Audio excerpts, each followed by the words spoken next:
コロニー落としとは何だったのか。人類を救う宇宙都市が史上最悪の兵器になった理由。コロニー落とし、その最初の犠牲者は地球に暮らす人々ではなかった。地球へ落とされるコロニーの中で昨日まで日常を送っていた住民たちだった。宇宙世紀79年、ジオン公国軍はサイド2のスペースコロニー、アイランドイフィッシュを占領した。住民を殺害し、誰もいなくなった都市へ推進装置を取り付け、その軌道を地球へ向けた。狙われたのは南米の地下深くに築かれた地球連邦軍総司令部ジャグロー。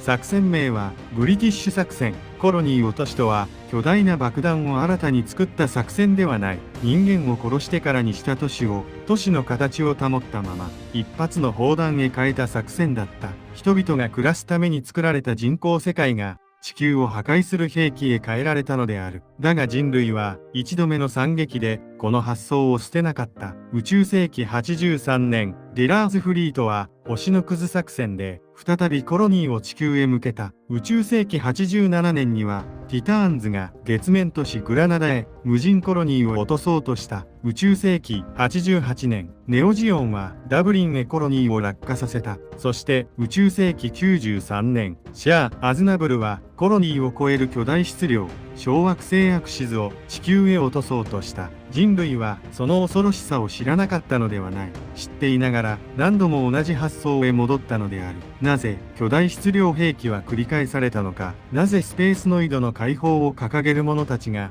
スペースノイドの故郷であるコロニーを奪い破壊し兵器へ変えたのか。これはコロニー落としという兵器の歴史である。そして人類が未来のために作った世界を過去の憎しみのために破壊し続けた歴史でもある。第一章、スペースコロニーとは何だったのか。コロニー落としを理解するにはまず何が落とされたのかを知らなければならない。スペースコロニーは巨大な金属製の筒ではない。人間が宇宙で暮らすために作った人工の世界である。内部には住宅、学校、商店、道路、工場、農地がある。コロニーそのものを回転させることで人工重力を生み、太陽光を取り込み、空気と水を循環させる。そこで生まれた人々にとってコロニーは仮の住居ではない、故郷だった。だからコロニー落としは単なる建造物の落下ではない、街を兵器へ変える行為だった。住民の家、記憶、生活、未来、人類が宇宙で生きられることを証明した人工世界を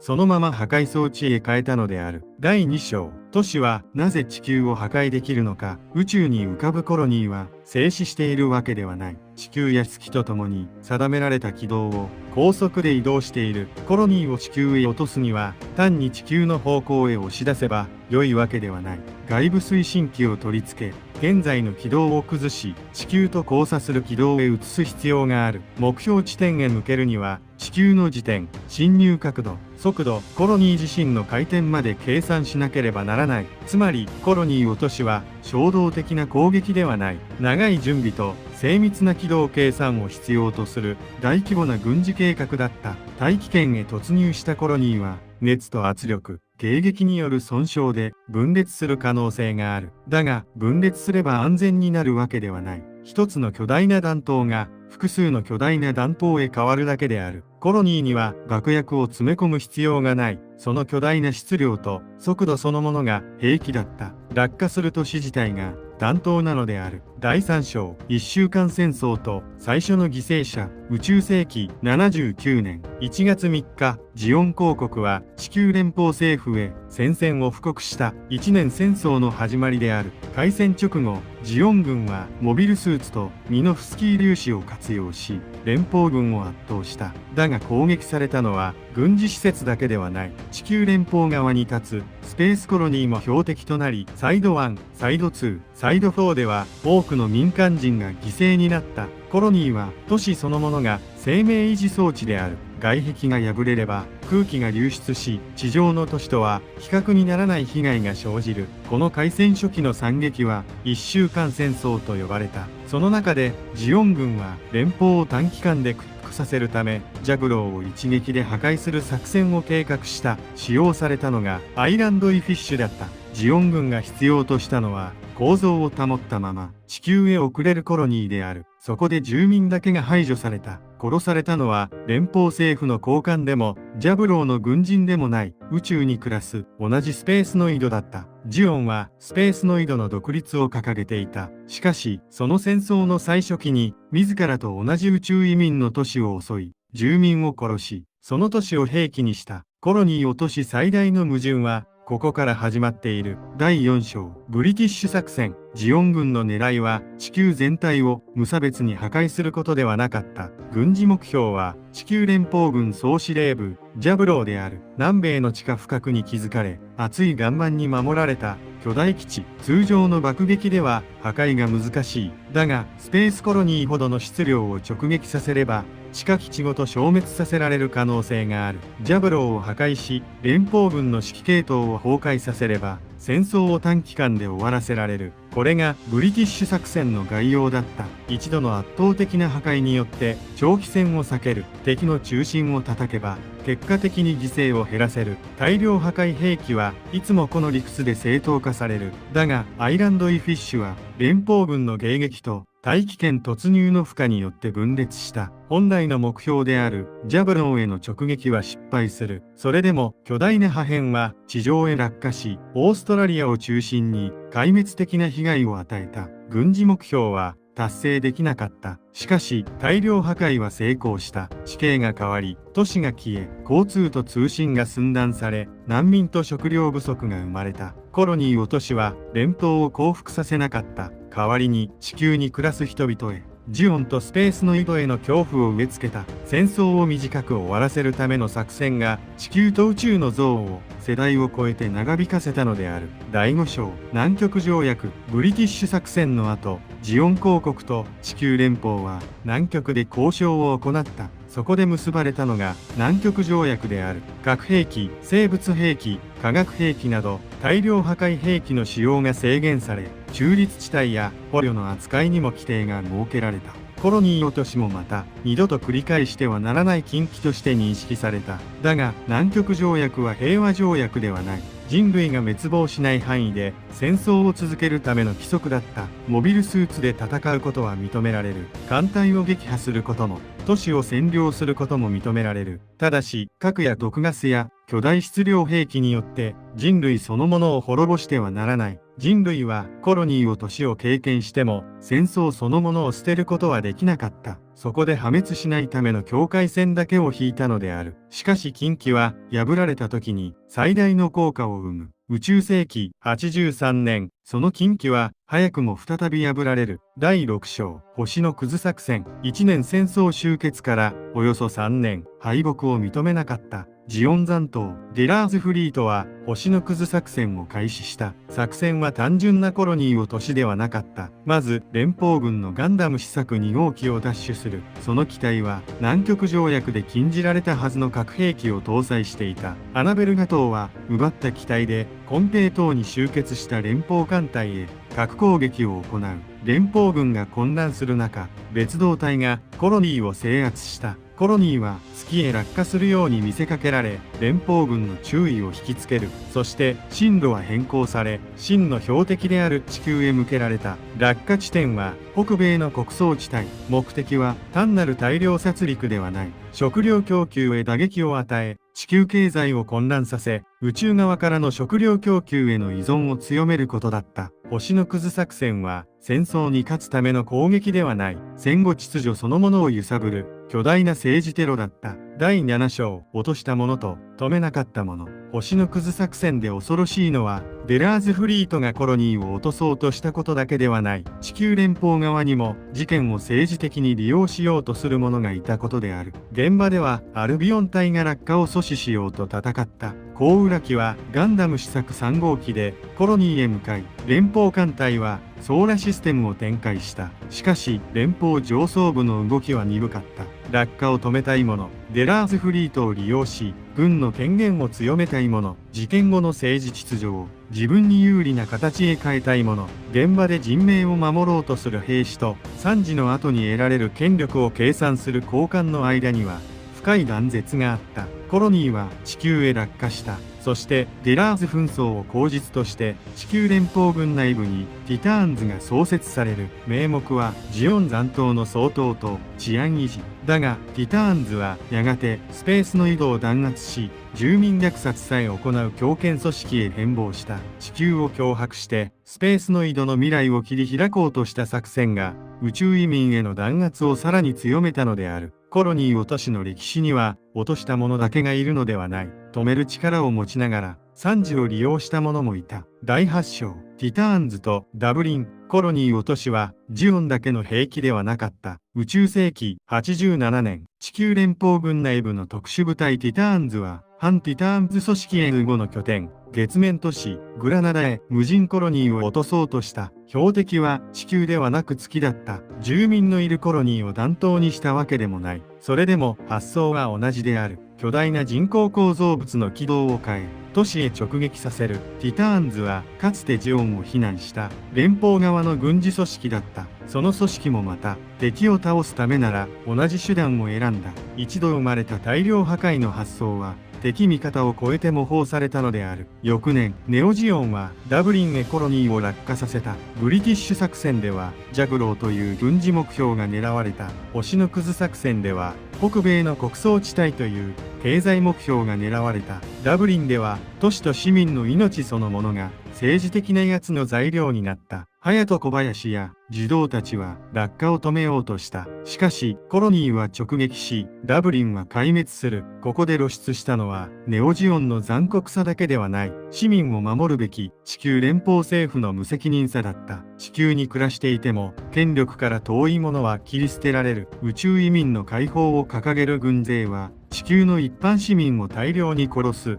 敵と味方の双方が市民の命を政治の道具へ変えていた。第9章、なぜ迎撃は難しいのか。コロニーは巨大であり、遠くからでも発見できる。それでも落下を止めることは簡単ではない。モビルスーツや艦砲で外壁を破壊してもコロニー全体を消滅させることはできない。むしろ巨大な破片が複数生まれ、被害地域を広げる危険がある。軌道を変えるにも時間が必要になる。地球から遠い段階ならわずかな力を長時間加えることで進路を外せる。しかし地球へ接近してからでは巨大な質量を動かすための時間が残されていない。さらに落下するコロニーの周囲には敵艦隊とモビルスーツが配置される。阻止する側は推進装置や制御施設へ接近しながら護衛部隊とも戦わなければならない。そして最も危険なのが政治的判断の遅れだった。本当に落とすつもりなのか、標的はどこなのか、住民へ知らせるべきか、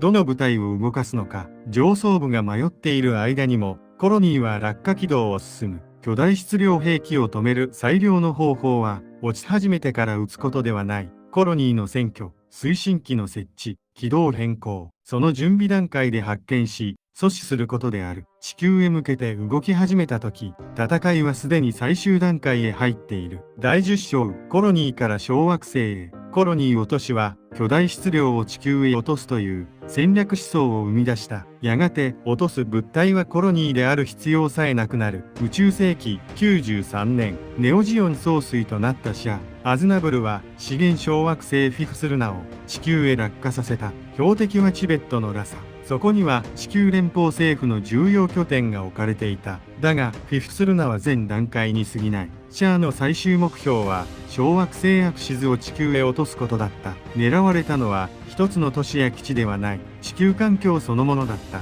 アクシズ衝突によって大量の粉塵を大気中へ巻き上げ、太陽光を遮り地球を寒冷化させるフォールアウトだ。人類が地球上で暮らし続けることを困難にし、強制的に宇宙へ移住させる。ブリティッシュ作戦は戦争を終わらせるために軍事拠点を狙った。星のくず作戦は戦後秩序を揺さぶるために食糧庫を狙った。ダブリン落下はネオジオンの力を示すために都市を破壊した。アクシズ落としでは地球そのものが標的になった。巨大質量兵器の思想は軍事拠点の破壊から人類の居住環境の破壊へ発展したのである。アムロとロンドベルは落下を阻止しようとする。最後には敵味方を超えたモビルスーツがアクシズを押し返そうと集まった。落下を命じたのも人間だった。それを止めようとしたのも人間だった。第11章、なぜ同じ戦法は繰り返されたのか。第一の理由は圧倒的な破壊力である。モビルスーツを何百機揃えても巨大国家の軍事、経済、政治、社会へ同時に打撃を与えることは難しい。だがコロニーや小惑星を落とせばそれが可能になる。第2の理由は既存の物体を利用できることだった。巨大爆弾をゼロから製造する必要はない。宇宙にはすでにコロニーや資源小惑星が存在する。必要なのはそれを確保し軌道を変える技術と時間である。第3の理由は非対称性だった。地球連邦は巨大な軍隊を持つ。残党勢力が正面から戦えば勝てない。しかし巨大質量兵器を一つ地球へ向ければ連邦軍は全力で対処しなければならない。小さな勢力が巨大国家を脅迫する手段として極めて効果的だった。第4の理由は象徴性である。コロニーが地球へ向かえば世界中の人々が空を見上げる。誰が落としたのか、なぜ落としたのか、次はどこへ落ちるのか。その恐怖は実際の被害が出る前から社会を変える。第5の理由は過去の作戦が完全な失敗ではなかったことだ。ブリティッシュ作戦はジャブローを破壊できなかった。それでも地球へ壊滅的被害を与えた。星のくず作戦は連邦を倒せなかった。それでも北米へ打撃を与え地球圏の政治を変えた。最終目的を達成できなくても破壊の大きさが次の模倣者を生んだ。失敗した作戦が破壊力によって成功例へ変えられてしまったのである。終章、人類は未来を落とした。人類は地球を救うために宇宙へ出た。人口を分散し疲弊した環境を回復させる。宇宙に新しい土地を作り人類の未来を広げる。そのためにスペースコロニーは作られた。空気のない宇宙に空を作った。大地のない場所に町を作った。水と光と植物を循環させ、人間が世代を超えて暮らせる世界を作った。それは人類の技術が成し遂げた巨大な奇跡だった。しかし人類はその奇跡を兵器へ変えた。住民を殺し、都市を空にし、推進装置を取り付け、地球へ向けた。ブリティッシュ作戦、星のくず作戦、グラナダへの落下未遂、ダブリン、フィフスルナ、アクシズ、標的も目的も実行した勢力も違った。だが彼らには共通点がある。自分たちの理想は目の前にいる無数の人間の命よりも大きいと考えたこと。